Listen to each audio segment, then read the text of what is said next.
কঙ্কালীতলার সেই অমাবস্যার রাত। আসলে কি ঘটেছিল সেদিন?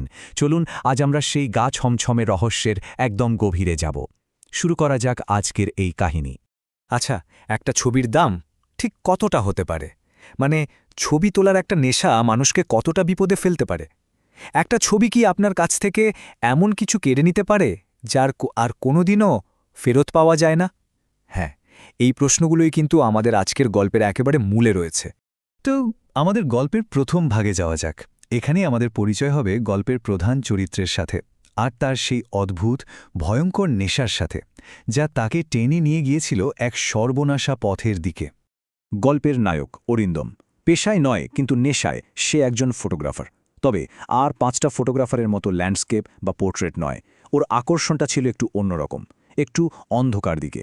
মানে যেখানে আলো নিভে আসে, মানুষের পায়ের ছাপ কমে যায়, ওই সব পুরনো মন্দির, পোড়ো বাড়ি আর শ্মশান, এগুলোই ছিল ওর ক্যামেরার সবথেকে পছন্দের জায়গা। তো একদিন এক গ্রামবাসীর মুখে ও একটা অদ্ভুত গল্প শোনে, রক্তমুখী তান্ত্রিকের গল্প। গ্রামের একেবারে শেষ মাথায় এক পরিত্যক্ত শিব মন্দিরে তিনি নাকি সাধনা করেন, আর সবাই বলে তার চোখের দিকে সোজাসুজি তাকানোর সাহস নাকি কারণ নেই। এই রহস্যময় গল্পটাই অরিন্দমের মাথায় একেবারে পোকার মতো ঢুকে যায়। আর ব্যাস, অরিন্দম তার জীবনের সবচেয়ে বড় আর হয়তো সবচেয়ে ভুল সিদ্ধান্তটা নিয়ে ফেলে। এক অদম্য কৌতূহল ওকে যেন গ্রাস করে ফেলে।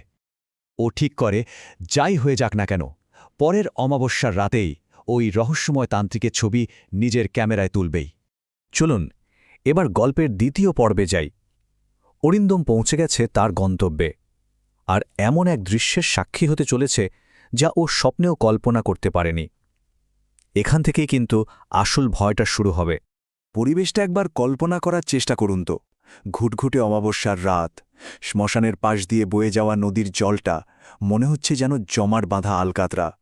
অরিন্দম যখন মন্দিরের চাতালে গিয়ে দাঁড়াল, তখন ঠিক রাত 12টা।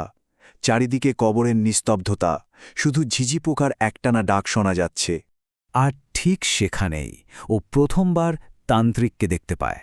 জট পাকানো চুল, সারা গায়ে মাখানো চিতাভস্ম, আর আর সবচেয়ে ভয়ঙ্কর যে জিনিসটা, সেটা হলো তার গলায় ঝুলছে মানুষের আঙুলের একটা মালা। মানে যে কোনো সাহসী লোকেরও বুকের রক্ত শুকিয়ে যাওয়ার মতো একটা দৃশ্য, তাই না? তান্ত্রিকের সামনেই একটা বিশাল যজ্ঞকুণ্ড দাউ করে জ্বলছিল, কিন্তু সেই আগুনের রংটা স্বাভাবিক ছিল না, ছিল কেমন যেন নীলচে সবুজ। আর তান্ত্রিকের মুখ থেকে বেরিয়ে আসছিল এক অদ্ভুত দুর্বোধ্য ভাষার মন্ত্র, যা শুনলে মনে হচ্ছিল যেন চারপাশের বাতাসটা ভারী হয়ে দম আটকে দিচ্ছে। অরিন্দম কাঁপা কাঁপা হাতে ওর ক্যামেরার লেন্সটা জুম করে, আর যা দেখতে পায় তাতে ওর হাত পা ঠান্ডা হয়ে যাওয়ার জোগাড়। তান্ত্রিকের সামনে রাখা একটা পাথরের থালার উপর রয়েছে একটা আস্ত কাঁচা মানুষের মাথার খুলি। কিন্তু সবচেয়ে ভয়ঙ্কর, সবচেয়ে অবিশ্বাস্য ঘটনাটা তখনও বাকি ছিল। অরিন্দম নিজের চোখকেই বিশ্বাস করতে পারছিল না। ও ক্যামেরার লেন্সে স্পষ্ট দেখল, তান্ত্রিক যেমন যেমন মন্ত্র পড়ছেন, ওই খুলিটার নিচের চোয়ালটাও ঠিক সেভাবে নড়ছে, যেন ওই মৃত খুলিটাও জ্যান্ত হয়ে তান্ত্রিকের সাথে গলা মিলিয়ে মন্ত্র পড়ছে।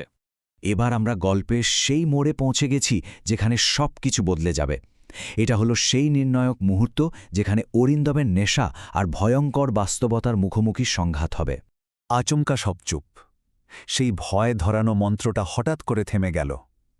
শ্মশানের নিস্তব্ধতা যেন হাজার গুণ বেড়ে গিয়ে অরিন্দমের বুকের ওপর একটা পাথরের মতো চেপে বসল।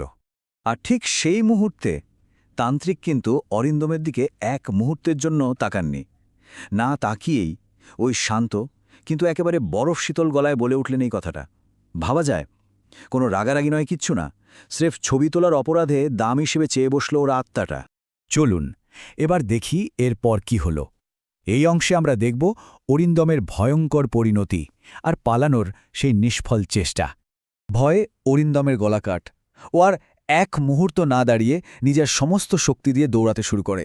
কিন্তু অবাক করা ব্যাপার হলো, ও যেদিকেই দৌড়াচ্ছে, যে পথই ধরছে, ঘুরে ফিরে বারবার সেই যজ্ঞকুণ্ডের সামনেই ফিরে আসছে। মনে হচ্ছিল যেন পুরো জঙ্গলটা একটা জীবন্ত গোলকধাঁধা হয়ে ওকে আটকে ফেলেছে। দৌড়াতে দৌড়াতে হঠাৎ অরিন্দম একটা অদ্ভুত ব্যাপার অনুভব করল, একটা শিরশিরে অনুভূতি। ও দেখল ওর নিজের ছায়াটা ওটা ধীরে ধীরে ওর শরীর থেকে কেমন যেন আলাদা হয়ে যাচ্ছে। এটা কোনো চোখের ভুল ছিল না, এটা ছিল এক চরম ভয়ঙ্কর বাস্তব।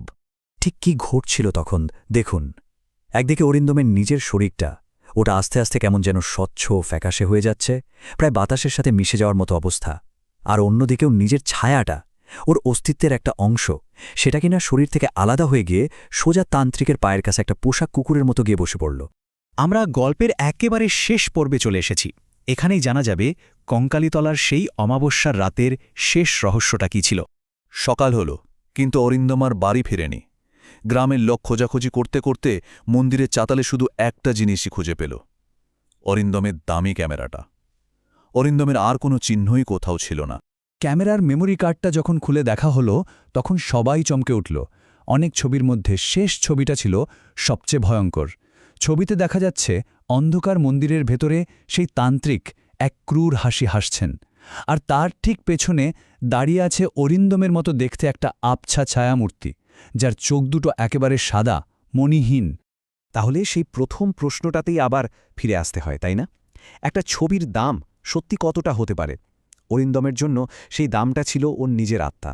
কে জানে, হয়তো চিরকালের জন্যই ওর আত্মাটা ওই ক্যামেরার শেষ ছবিটার ভেতরেই বন্দী হয়ে গেছে। এই রহস্যের উত্তর বোধহয় আর কোনোদিনই পাওয়া যাবে না।